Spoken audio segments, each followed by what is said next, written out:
All right, Daydream Nation by Sonic Youth. This is from 1988, and it's a very like kind of alternative kind of punk album. It was quite groundbreaking, I think, quite ahead of its time. So yeah, for 1988, this is fairly like different from probably what you would have been hearing in 1988, generally speaking.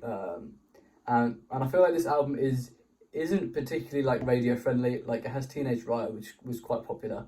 But generally, this album can be a bit of an ear-sore at some points. It can be like a little bit much, like sonically, as the guitars are like, there's a lot of distortion on the guitars, and there's quite a lot of muddy guitar parts, a lot of weird parts which don't really like, just isn't pop friendly, and that's not a bad thing because I do tend to enjoy music that isn't necessarily radio friendly. So not necessarily a bad thing, but there is, plenty of like kind of catchy melodies thrown in there, so it's not all like absolutely just like horrible to listen to.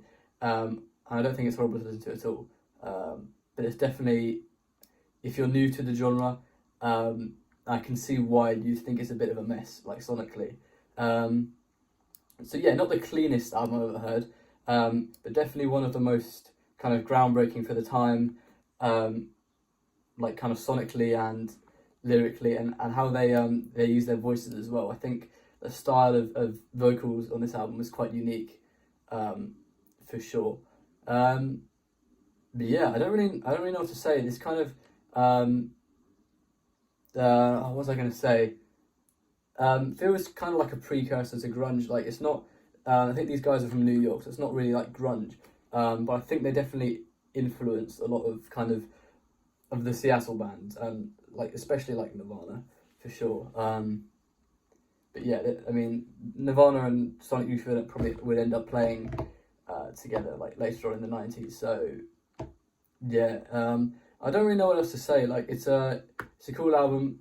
It's groundbreaking, but not my favorite because I just personally find it like not. It's quite unpalatable generally, like to listen to. And I do kind of with these less palatable albums, I do have to like focus a lot more to listen to.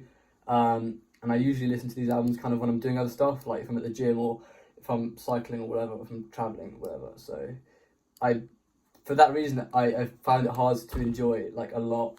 So just on enjoyment level, I'm going to give it a 7.5 out of 10. So that's Daydream Nation at all. Not taking anything away from how groundbreaking it was, but just for my purposes, 7.5 out of 10 was all the enjoyment I personally got out of it. So there we go. There's my review.